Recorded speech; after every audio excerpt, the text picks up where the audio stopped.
والصلاة والسلام على سيد الأنبياء والمرسلين وعلى آله وأصحابه أجمعين. أما بعد، وقضى ربك ألا تعبدوا إلا إياه وبالوالدين إحسانا. صدق الله مولانا العظيم وصدق رسوله النبي الأمي الكريم، ونحن على ذلك من الشاهدين والشاكرين، والحمد لله رب العالمین. محترم و مکرم سامعین کرام اور عزیز دوستوں اور بزرگوں، آج میں آپ حضرات کے سامنے جس موضوع پر گفتگو کرنے جا رہا ہوں وہ بڑا اہم موضوع ہے، اور آج کل ہمارا معاشرہ اس سے بڑا غافل ہے، اور وہ اولاد کی صحیح تربیت ہے کہ اولاد کے والدین پر کیا حقوق ہے اور والدین کے اولاد پر کیا حقوق ہے. اس سلسلے میں آج ہمارے معاشرے میں بڑی کوتاہی برتی جا رہی ہے. اولاد کی بچپن سے ہی دینی تربیت نہیں کی جاتی ہے، اور جب ان کو دینی ماحول نہیں ملتا ہے تو وہ بڑے ہو کر پھر آوارہ پن کا شکار بن جاتے ہیں. اس لیے بچوں کی دینی تربیت کرنا بہت ضروری ہے. قرآن کریم یہ اللہ تبارک و تعالیٰ کی طرف سے ہمیں ملی ہوئی ایک ایسی نعمت ہے کہ جس کی تعلیمات کو حاصل کرنے کے بعد ہر معاشرہ اور ہر فرد شر اور فساد سے دور رہنے کی صلاحیت رکھتا ہے. قرآن کریم کی تعلیمات کو لے کر چلنے والا کوئی بھی معاشرہ ہو یا کوئی بھی فرد ہو، اپنے حقوق اور فرائض کو جاننے کے بعد وہ اللہ تبارک و تعالیٰ کے حقوق کی ادائیگی زبردست طریقے سے کر سکتا ہے. اور دوسری طرف اللہ تبارک و تعالیٰ کی مخلوقات، خاص طور پر انسانوں کے حقوق کی ادائیگی میں بھی بہت متحرک اور سرگرم ہو سکتا ہے. اگر یہ کہا جائے تو غلط نہیں ہو سکتا کہ حقوق اللہ کے ساتھ حقوق العباد کی عظمت ذہن اور دل پر اگر جم جائے اور ان سے متعلق قرآن ہدایت عام ہو جائے تو یہ دنیاوی جنت بن سکتی ہے. قرآن کریم کی تعلیمات انسان کی زندگی کے تمام شعبوں کے لیے کافی اور شافی ہے. اس کے علاوہ کسی اور کتاب کی، کسی اور تعلیمات کی ہمیں ضرورت نہیں ہے. فکر انگیز اور روح پرور تعلیمات انسانی برادری، انسانی معاشرے اور ہر فرد اور ہر جماعت کو ذمہ دار بنا دیتی ہے. اس طرح حقوق و فرائض کو انجام دینے سے ایک بہترین اور تندرست اور ایک صاف ستھرا معاشرہ وجود میں آتا ہے. اور دوسری طرف اللہ تبارک و تعالیٰ کی رضامندی حاصل کرنے کا جذبہ انسان کی زندگی کو باوقار اور پرکشش بنا دیتا ہے. دنیا اور دنیا کے اسباب سے متعلق قرآن اور حدیث کی تعلیمات سے جو باتیں نکلتی ہیں وہ یہ ہے کہ ایمان، اطاعت اور وفاداری کی حالت میں اگر بندہ ان سے لطف اندوز ہوتا ہے تو یہ اللہ تبارک و تعالیٰ کا بڑا فضل و کرم ہے، جس کے لیے اور آج دین کی عبادتوں کے علاوہ اپنے معاملات میں بھی یہی دعا کرتا رہتا ہے کہ ربنا آتنا فی الدنیا حسنہ وفی الآخرۃ حسنہ وقنا عذاب النار. یہ حسنہ جو ہے یہ ہر قسم کی بلائی کو اور اچھائی کو بلا جاتا ہے، چاہے مال کے حصول کے لیے ہو، عزت کے حصول کے لیے ہو، اولاد کی نعمت کے لیے ہو، امن و سکون کے لیے ہو، اطمینان و سلامتی کی دولت کے لیے ہو. ان سب کو یہ حسنہ کا لفظ شامل ہے اور ان سب کے لیے حسنہ آتا ہے. اسی طرح ہر قسم کی اچھائی اور خیر و بلائے آخرت کی دائمی لامحدود اور باعزت اجر و ثواب کا پانا، اللہ کی رضامندی اور حق تعالی کا دیدار، یہ سب حسنہ کے اندر آتا ہے. یہ بڑی جامع اور مانع دعا ہے. اور حضرت شیخ المشائخ مولانا قمر الزمان دامت برکاتہم بھی اکثر اپنے بیانات میں فرماتے ہیں کہ یہ دعا بڑی جامع اور مانع دعا ہے. اس دعا کو ہمیشہ نماز کے بعد چلتے پھرتے مانگنا چاہیے کہ ربنا آتنا فی الدنیا حسنہ وفی الآخرۃ حسنہ وقنا عذاب النار. کہ پاک پروردگار عالم ہمیں اس دنیا میں بھی بھلائی نصیب فرما اور آخرت میں بھی بھلائی نصیب فرما۔ اللہ تبارک و تعالیٰ نے صرف یہ نہیں کہا ہے کہ صرف آخرت کی بھلائی حاصل کرو، آخرت کے لیے ہی کرو، دنیا میں بھی بھیجا ہے تو عبادت کرنے کے لیے بھیجا ہے، لیکن ہمیں زندگی بھی گزارنی ہے، معاشرے میں بھی رہنا ہے، اس لیے ہمیں کچھ اور کام بھی کرنے پڑتے ہیں جس کی وجہ سے ہماری زندگی اچھی طریقے سے گزر سکے۔ تو اللہ تبارک و تعالیٰ نے دونوں کا خیال رکھا ہے۔ تو یہ دعا بڑی جامع اور معنی ہے، اس لیے ہمیں چاہیے کہ ہم چلتے پھرتے ہر نماز کے بعد اس دعا کا اہتمام کریں، اس کا انشاءاللہ بڑا فائدہ ہوگا۔ اولاد کا حصول اور ان کے لیے بہترین مستقبل کی تمنا کرنا اور اس کو عملی جامہ پہنانے کے لیے کوشش کرنا، یہ چیز دنیا والوں کی روزانہ جو مصروفیات اور جو کام کاج ہے اس میں سے یہ چیز بھی ایک اہم حیثیت رکھتی ہے۔ یہ بھی سچ ہے کہ والدین اور اولاد کے آپسی جو رشتے ہیں دوسرے سارے رشتوں سے زیادہ قریب اور اخلاص پر قائم ہوتے ہیں۔ اگر اولاد نیک ہے اور متقی ہے تو یہی اولاد خوشی اور غمی میں تمہارا سہارا بن سکتی ہے، اور سب سے بڑھ کر بڑھاپے میں وہ تمہارا سہارا بن سکتی ہے۔ والدین اس دنیا سے چلے جائے تو بھی یہ نیک اولاد جو ہوتی ہے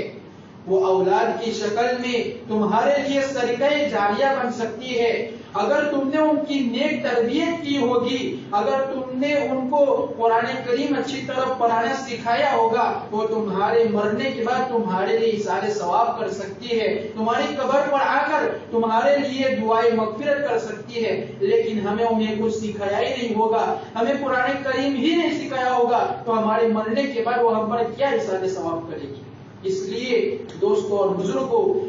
اولاد کی دینی تربیت کرنا بہت ضروری ہے۔ اولاد کی خوش نصیبی یہ ہے کہ اللہ کے رسول کے بعد والدین کی شکل میں انہیں سب سے مخلص تر ہستیوں کی سرپرستی ملی ہے۔ اب قرآن کریم میں اللہ تبارک و تعالیٰ نے جہاں اپنی اطاعت کا حکم دیا ہے، اسی کے بعد فوراً اللہ تبارک و تعالیٰ نے والدین کی اطاعت کا حکم دیا ہے، اس لیے کہ والدین انسان کو دنیا میں لانے کا سب سے بڑا ذریعہ ہے، سب سے بڑا وجود ہے۔ اس لیے اگر اللہ تبارک و تعالیٰ کے بعد اگر کسی کا مقام ہو سکتا ہے انسان کے لیے تو والدین کا مقام ہے، اور وہ ان کی خدمت سے اس دنیا میں بھی سعادت پاتا ہے اور آخرت میں بھی، کیونکہ وہ اللہ تبارک و تعالیٰ کی تیار کی ہوئی جنت کے مستحق بنتے ہیں۔ حدیث پاک میں آتا ہے کہ جو والدین ہوتے ہیں وہ جنت کے درمیانی دروازے ہیں۔ اللہ کے رسول صلی اللہ علیہ وسلم نے فرمایا کہ اب تم ان کو ضائع کرو یا تم ان کی حفاظت کرو، یعنی یہ کہ ان کی خدمت کر کے تم جنت کو حاصل کرو یا ان کی نافرمانی کر کے جنت کو برباد کر دو۔ قرآن کریم کی ہدایات اور تعلیمات کے سلسلے میں بہت صاف ہے کہ خونی یا معنوی رشتوں کی معنویت اللہ کی نگاہ میں اسی وقت ہوتی ہے جبکہ یہ رشتے روحانی رشتوں سے منسلک ہو۔ اس کو یوں کہیے کہ کتاب اللہ میں یہ بات موجود ہے کہ روحانی رشتے سے جڑے بغیر صرف خونی رشتے اللہ اور اس کے رسول کی نگاہ میں کوئی حیثیت نہیں رکھتی۔ یہ کون نہیں جانتا کہ ابو لہب آپ صلی اللہ علیہ وسلم کا خونی اعتبار سے سگا چچا تھا، لیکن وہ ایمان و یقین سے دور تھا۔ آپ صلی اللہ علیہ وسلم کی دعوت کی تحریک اور مشن میں زبردست رکاوٹ ڈالتا تھا، اس لیے اللہ تعالیٰ نے چچا اور بھتیجے کے رشتے کی رعایت کیے بغیر اسے قیامت تک کے لیے اسلام کا دشمن قرار دے دیا، اس پر لعنت برسائی اور اس کے ساتھ اس کی بیوی کی ناکامی اور نقصان کا بھی اعلان سورہ لہب میں اتارا۔ اسی طرح حضرت نوح علیہ السلام کی دعوتی زندگی کو قرآن کریم نے زبردست انداز میں پیش کیا۔ 950 سال تک وہ دین کی دعوت اور تبلیغ کرتے رہے، لیکن چند لوگ ہی مسلمان ہوئے، ان کا اپنا بیٹا بھی مسلمان نہیں ہوا، وہ بھی اللہ تبارک و تعالیٰ کے عذاب کا فیصلے کا شکار ہو گیا اور طوفان نوح کا حادثہ بن گیا۔ تو اس وقت باوجود خونی رشتہ موجود تھا، وہ حضرت نوح علیہ السلام کا بیٹا تھا، یہ خونی رشتہ تھا، لیکن چونکہ اس نے اپنے باپ کی دعوتی مشن اس پر لبیک نہیں کہا تو وہ بھی اس بربادی کا شکار ہو گیا۔ حضرت نوح علیہ السلام اس منظر کو دیکھ کر اللہ رب العزت سے بیٹے کی نجات کی دعا کرتے ہیں لیکن کیا جواب آیا؟ انه ليس من اهلك انه عمل غیر صالح، یہ تمہارے اہل میں سے نہیں ہے، یہ تمہارا بیٹا نہیں ہے، اس لیے کہ جو دین کو قبول نہیں کرتا ہے، جو اللہ کو رب نہیں مانتے، وہ تمہاری اولاد ہو ہی نہیں سکتا، اس کے نیک اعمال ہی نہیں ہے۔ فرمایا کہ یہ تمہارا خونی رشتے سے تو بیٹا ہے، لیکن یہ معنوی طور پر جو روحانی رشتہ ہونا چاہیے، اللہ رب العزت پر ایمان ہونا چاہیے، یہ معنوی طور پر آپ کی اولاد نہیں کہا جا سکتا، اس لیے کہ اس کے عمل صحیح نہیں ہے، اس کے عمل نیک نہیں ہے۔ اس وجہ سے اگرچہ ایک خونی رشتے میں تو تمہارا بیٹا لگنا ہے، لیکن روحانی رشتے میں تمہاری اولاد نہیں ہے۔ حضرت نوح علیہ السلام اور لوط علیہ السلام کی بیویوں کا کردار بھی قرآن کریم نے واضح کیا کہ بھلے ہی وہ نبیوں کی بیویاں تھی، لیکن ان کا کردار اچھا نہیں تھا، اس لیے وہ اللہ کی نظر عنایت کی مستحق نہیں ہوئی، اللہ تعالیٰ نے ان کو معاف نہیں کیا اور ان کو بھی ہلاک و برباد کر دیا، اور وہ بھی ہمیشہ کی جہنم میں رہے گی۔ ان چند مثالوں اور حقیقتوں سے یہ بات یہ واضح ہو جاتی ہے، وہ اولاد جس کے لیے دنیا میں ساری چلت پھرت انسان کرتا ہے، اگر وہی ایمان اور نیک عمل کی دولت سے محروم ہے، یعنی انسان اپنی اولاد کو ایمان کی دولت سے نہیں نواز سکتا، یعنی ایمان سے محروم رکھتا ہے، اور اس اولاد کے شب و روز میں اللہ کی رضامندی کی حاصل کرنے کا ان کے اندر جذبہ نہیں، بلکہ دنیا پرستی اور جہاں پرستی ہے، تو حقیقت میں اولاد کی شکل میں یہ بظاہر قیمتی سرمایہ ہو، یعنی بظاہر تو ہمیں یہ لگتا ہے کہ ہماری بڑی قیمتی اولاد ہے، لیکن دراصل وہ بہت بڑا عذاب ہے، اس لیے کہ وہ ایمان کی نعمت سے محروم ہے اور بے وقعت اور بے بساط چیز ہے، اس کی کوئی اہمیت نہیں، بلکہ بہت سی مرتبہ ایسے بچے والدین کی عاقبت کو بھی بگاڑ دیتے ہیں۔ جب بچے دین سے دور رہتے ہیں تو یہی بچے بسا اوقات والدین کے دین کو بھی خراب کر دیتے ہیں۔ فرمایا یا ایھا الذین آمنوا لا تلہکم اموالکم ولا اولادکم عن ذکر اللہ ومن یفعل ذلک فاولئک هم الخاسرون۔ اللہ تعالیٰ نے صاف فرمایا کہ ایمان والو، تمہارے اموال اور تمہاری اولاد تمہیں اللہ کے ذکر سے غافل نہ کرے، جس نے ایسا کیا وہی لوگ خسارہ اٹھانے والے ہیں۔ تو اگر اولاد دین پر نہیں رہے گی، دینی ماحول میں نہیں رہے گی، آوارہ قسم کی ہوگی، تو بسا اوقات اس کا اثر والدین پر بھی پڑتا ہے اور والدین کی آخرت کو بھی خراب کر سکتے ہیں۔ اس وجہ سے قرآن و حدیث میں اولاد کی تربیت کی بڑی تاکید آئی ہے کہ اولاد کی تربیت دینی تربیت کرنی چاہیے۔ یقیناً یہ اولاد جو ہوتی ہے وہ ایک مومن کے لیے نہ کوئی شجر ممنوع ہے اور نہ مصیبتوں کی کوئی آماجگاہ ہے، یعنی اولاد سے کوئی مصیبت آنے والی نہیں ہے کہ جس سے رشتے ختم کیے بغیر فیض و فلاح کی منزل ہاتھ نہیں آ سکتی۔ یہ مومن کے لیے مرکز توجہ بھی نہیں ہے اور نہ منزل مقصود ہے، لیکن آخرت کی لازوال مسرتیں اور آخرت کی نہ ختم ہونے والی جو خوشیاں ہیں، اس کو حاصل کرنے کی منزل اسی راستے سے ہو کر گزرتی ہے۔ آپ صلی اللہ علیہ وسلم فرماتے ہیں کن فی الدنیا کأنک غریب او عابر سبیل، کہ اس دنیا میں اس طریقے سے رہو کہ جس طریقے سے مسافر رہتا ہے، کہ تھوڑی دیر کے لیے آرام کرتا ہے، پھر سوچتا ہے کہ مجھے تو یہاں سے جانا ہے۔ اسی طریقے سے دنیا میں رہو کہ یہ دنیا تو تھوڑے وقت کے لیے، پھر ہمیں اصل منزل مقصود کی طرف پہنچنا ہے۔ اس کی روشنی میں انسان ایک راہگیر یا مسافر ہے، اس کی اصل منزل آخرت ہے۔ مومن کی صحیح فکر یہ ہونی چاہیے کہ آخرت کے اس راستے میں جسے دنیا کے نام سے یاد کیا جاتا ہے، یعنی آخرت میں اگر کامیابی حاصل کرنی ہے تو راستے میں دنیا بھی آئے گی، تو دنیا جس کو دنیا کہا جاتا ہے، چاہے وہ مال و اولاد ہو یا دولت ہو، اقتدار ہو یا چاہو جلال ہو، یہ سب اسی وقت نعمتیں بنے گی جب تک یہ انسان کو اس کے مقصد پر باقی رکھے۔ اگر یہ ساری چیزیں اس کو انسان کو اپنے مقصد پر باقی نہیں رکھتی، اس کو اللہ سے اور اس کی تعلیمات سے، رسول اور اس کی تعلیمات سے غافل کر دیتی ہے، تو یہ اس کے لیے نعمتیں نہیں بلکہ وبال ہے۔ اگر یہ سب چیزیں انسان کو مرکز سے ہٹا لیتی ہے، یعنی اصل مقصد جو ہے کہ اللہ تبارک و تعالیٰ کی بندگی، اس کی عبادت، اگر اس سے ہٹا لیتی ہے یا ان کے مقصد سے انسان اپنے آپ کو بے مقصد بنا لیتا ہے اور یہی چیزیں مقصد بن جاتی ہے کہ ہمیشہ مال و اولاد میں ہی رہے اور جاہو جلال میں ہی رہے اور مال و دولت میں بھی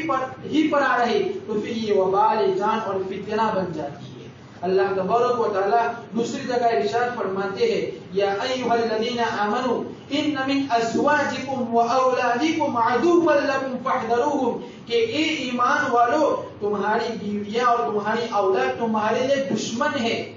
تمہاری ساری بیویاں نہیں کہیں بلکہ تمہاری بعض بیویاں جو تمہیں اللہ تبارک و تعالیٰ سے غافل کر دے، دینی تعلیمات پر عمل کرنے سے غافل کر دے، تو یہ فرمایا کہ تمہاری بعض بیویاں بعض اولاد تمہاری دشمن ہے، تم ان سے چوکنا رہو. انما اموالکم واولادکم فتنہ، تمہاری مال اور تمہاری اولاد تمہارے آزمائش ہے، تمہیں اس میں کامیاب ہونا ہے. قرآن و حدیث میں والدین کا مقام بہت بلند آیا ہے، اس لیے کہ ان کی حیثیت صرف جسمانی وجود کی نہیں ہے بلکہ اللہ اور اس کے رسول کے بعد دو انتہائی مخلص سرپرستوں کی ہے، کہ اللہ اور اس کے رسول کے بعد سب سے زیادہ مقام اور سب سے زیادہ مرتبہ اگر کسی کا ہے ہمارے لیے تو والدین کا مرتبہ ہے، جن کے شب و روز کی محنتیں، مشقتیں، دعائیں، یہ سب اولاد کی ہر قسم کی ترقی کا باعث بنتی ہے. ان کی خدمت اور ان کے ساتھ نرمی کے ساتھ سلوک کا اللہ تعالیٰ نے اپنی کتاب میں خود حکم فرمایا وَقَضَىٰ رَبُّكَ أَلَّا تَعْبُدُوا إِلَّا إِيَّاهُ وَبِالْوَالِدَيْنِ إِحْسَانًا. اور حقوق اللہ کے بعد والدین کے ساتھ حسن سلوک کا حکم جو فرمایا ایک متہم بشان فریضہ بتایا کہ وَقَضَىٰ رَبُّكَ، کہ اللہ تبارک و تعالیٰ کا کہا مانو، اور اس کے بعد فوراً فرمایا وَبِالْوَالِدَيْنِ إِحْسَانًا، کہ اپنے والدین کے ساتھ حسن سلوک کرو، ان کے ساتھ اچھی طریقے سے پیش آؤ. شریعت نے اس کو بہت اہم طور پر بتا لانے کی تلقین کی. ان کو اف تک کہنے کی ممانعت آئی کہ ان کو اف تک نہ کہو. اگر ان دونوں میں سے کوئی بڑھاپے کی حالت میں پہنچ جائے یا ان میں سے کوئی ایک بڑھاپے کی حالت میں پہنچ جائے تو ان کو ڈانٹو بھی نہیں، اف بھی مت کہو. تو ماننے کی بات تو بہت دور کی ہے. سب سے زیادہ ذمہ دار اور جواب گو والدین ہے. لیکن اس حقیقت کو بھی بھلانا نہیں چاہیے کہ اولاد کی اچھائی اور بھلائی کے تئیں سب سے یعنی اولاد اچھی کب بنے؟ جب والدین اچھی تربیت کریں گے. تو اسی کو فرمایا کہ یہ بات بھی بھولنی نہیں چاہیے کہ اولاد کے اندر جو اچھائی اور بھلائی ہے ان کے سب سے زیادہ ذمہ دار والدین ہے، اور اس کے جواب دہ بھی والدین ہے کہ آپ جیسے تربیت کریں گے اسی طریقے سے اولاد تمہارے ساتھ پیش آئے گی. اللہ تبارک و تعالیٰ نے فرمایا یا ایھا الذین آمنوا قوا انفسکم واہلیکم نارا، ایمان والو تم اپنے آپ کو اور اپنے اہل و عیال کو یعنی اپنے اولاد کو اس آگ سے بچاؤ جس کا ایندھن لوگ اور پتھر ہوگی. ایک انسان کی اصل کامیابی یہ ہوتی ہے کہ وہ دنیا کی اس امتحان گاہ سے اچھی طریقے سے گزر جائے تاکہ اسے آخرت کی پریشانیوں کا سامنا نہ کرنا پڑے، وہ اللہ کی خوشنودی کا پروانہ حاصل کر لے اور آخرت کی کبھی نہ ختم ہونے والی مسرتوں کو حاصل کرے. بصورت دیگر امتحان میں ناکام ہونے کی صورت میں دنیا میں بھی رسوا ہوتا ہے اور آخرت میں جہنم کے شعلوں میں بھی اس کا استقبال ہوگا. یعنی دنیا میں جو امتحان ہوتے ہیں اس میں اگر ناکام ہوگا تو صرف دنیا میں ہی رسوائی ہوگی اور وہ بھی وقتی طور پر ہوگی، لیکن اگر اس امتحان میں ناکام ہو گیا تو دنیا میں تو رسوائی ہوگی لیکن آخرت میں بھی جہنم میں جانا پڑے گا اور یہی سب سے بڑی سزا ہوگی. اس لیے والدین کے جو حقوق ہے اولاد پر اور اولاد کے جو حقوق ہے والدین پر اس کو ہمیں اچھی طریقے سے نبھانا ہے. بچوں کے لیے ان کا گھر سب سے پہلا اسکول ہے اور والدین کو اس اسکول کے سب سے پہلے استاد ہونے کا شرف حاصل ہوتا ہے کہ بچے کا سب سے پہلی ٹیچر، سب سے پہلا استاد اس کے والدین ہے. ماں باپ اس کو اسکول کو معیاری بنانے اور اپنے اولاد کی حیثیت رکھنے والے وفادار اسٹوڈنٹس اور شاگردوں کو جسمانی نشو و نما دینے کے ساتھ روحانی اور اخلاقی طور پر مزین کرنے کے ذمہ دار ہیں کہ وہ جس طریقے سے اولاد کو تربیت دینا چاہے دے سکتے ہیں، لیکن وہ بچپن میں ہی ہمیں اس کی ذمہ داری کرنی ہوگی، تب جا کر یہ ہوگا. گویا کہ دنیا کے اس امتحان کے بہترین امتحان دینے والا بنانے، آخرت کی خوشیوں سے ہمکنار کرانے اور معاشرے کا ایک بہترین ثبوت بنانے کے ساتھ ساتھ دنیا کی منڈی میں اپنوں کے علاوہ غیروں کے لیے نفع بخش کی حیثیت سے انہیں ممبر و محراب اور مختلف پلیٹ فارم اور اسٹیجوں پر لانے میں والدین بنیادی کردار ادا کرتے ہیں. یعنی والدین اپنے اولاد کی بہترین تربیت کریں گے تو وہ ان کے لیے تو نفع بخش ہوگے ہی، لیکن معاشرے میں دوسرے لوگوں کے لیے نفع بخش ہوں گے اور والدین کے نام کو روشن کر سکتے ہیں۔ اس لیے اللہ تبارک و تعالیٰ نے قرآن کریم میں اسی طریقے سے نبی پاک صلی اللہ علیہ وسلم نے بھی احادیث مبارکہ میں خوب تاکید کے ساتھ فرمایا ہے کہ بچوں کی اچھی طریقے سے تربیت کرنی چاہیے، بچوں کی دینی تربیت میں خوب حصہ لینا چاہیے۔ اگر والدین اپنے آپ کو اور اپنے اہل عیال کو جہنم سے بچا لینے کا فیصلہ کر لیتے ہیں تو پھر انہیں سب سے پہلے یہ کرنا چاہیے کہ زندگی کے ہر شعبہ عمل اور ہر گوشے میں توحید کا جھنڈا اپنے ہاتھوں میں مضبوطی سے اٹھائے اور اپنے اولاد سے بھی اٹھوائے، یعنی اپنے اولاد کی بچپن سے ہی دینی تربیت کرے اور ان کو دینی ماحول دے۔ اگر والدین ہی دینی ماحول میں نہیں ہوں گے، اگر والدین ہی دین پر نہیں ہوں گے بلکہ وہی نمازوں سے غافل ہوں گے، قرآن کریم کی تلاوت سے غافل ہوں گے، اللہ اس کے رسول کی تعلیمات سے غافل ہوں گے، تو یہی باتیں پھر اپنے بچوں میں بھی آئے گی اور یہ بچے بھی دینی ماحول سے ہمیشہ کے لیے دور ہی رہیں گے اور بڑے ہو کر آوارہ قسم کے لوگ بن جائیں گے۔ اس لیے فرمایا کہ اگر تم اپنے اولاد کی صحیح تربیت کرنا چاہتے ہو اور اپنے آپ کو اور اپنے اولاد کو جہنم سے بچانا چاہتے ہو تو توحید کا جھنڈا خود بھی اٹھانا پڑے گا اور اپنے اولاد سے بھی اٹھوانا پڑے گا۔ اپنے سب سے قریبی ماتحت یعنی اولاد کی اس اعتبار سے تربیت کرے کہ عقیدہ توحید ان کے دل و دماغ میں راسخ، مضبوط اور پختہ ہو جائے۔ اور اس زمانے میں تو اولاد کی تربیت کی بڑی سخت ضرورت ہے، اس لیے کہ آج کل اسکول کے اندر جو تعلیمات دی جاتی ہے وہ بالکل اسلام کے خلاف تعلیم دی جاتی ہے۔ اس لیے جب ہمارا بچہ اسکول سے آئے تو ہمیں پوچھنا ہے کہ تمہیں اسکول کے اندر کیا تعلیم دی گئی، اور اس کے بعد ہمیں ان کو اسلام کی تعلیم سے بھی روشناس کرانا ہے۔ ہمیں روزانہ ان کو اللہ اور کے رسول کی جو تعلیمات ہے اور دین کی جو تعلیمات ہے کہ ہم اس دنیا میں کیوں آئے ہیں بتانا ہوگا۔ اگر ہم نہیں بتائیں گے تو اسکولوں کے اندر جو اسلام کے خلاف تعلیم دی جاتی ہے اور اب تو اسکول کے نصاب کے اندر ان کی تعلیم کے اندر بھی ان کی اپنی کتابوں کو شامل کر لیا ہے، اس لیے ہمیں بہت توجہ دینا ہے کہیں ایسا نہ ہو کہ یہ اولاد بڑے ہو کر ایمان سے ہاتھ دھو بیٹھے۔ اس لیے ہمیں اولاد کی دینی تربیت کرنا بہت اس زمانے میں بہت سخت ضرورت ہے۔ تو اسی کو فرمایا کہ عقیدہ توحید ان کے دل و دماغ میں جم جائے، مضبوط اور پختہ ہو جائے، تاکہ وہ اللہ کے علاوہ کوئی عملی زندگی میں ذرہ برابر خاطر میں نہ لائے، یہاں تک کہ ذاتی مفادات کا توق بھی ان کے گلے سے اتر جائے اور ناخوشگوار ترین حالت میں بھی باطل سے مصالحت کو خلاف شان سمجھے۔ یعنی اگر ان پر کوئی آزمائش آ جائے، کوئی مصیبت آ جائے تو کسی باطل سے وہ مدد حاصل نہ کرے بلکہ صبر کا دامن تھامے رہے۔ تو اسی کو فرمایا کہ ناخوشگوار ترین حالات میں بھی باطل سے مصالحت کو خلاف احسان سمجھتے ہوئے اللہ کی خوشندی کا خوگر یعنی عادت بن جائے کہ یہ بھی اللہ تبارک و تعالیٰ کی طرف سے آزمائش ہے، ہم اس کو بخوشی قبول کرتے ہیں اور اسی کا مشتاق بنے رہے۔ یہ والدین پر سب سے بڑی ذمہ داری ہے۔ اس سلسلے میں اور بہت سی قرآن کریم میں اور تعلیمات رسول میں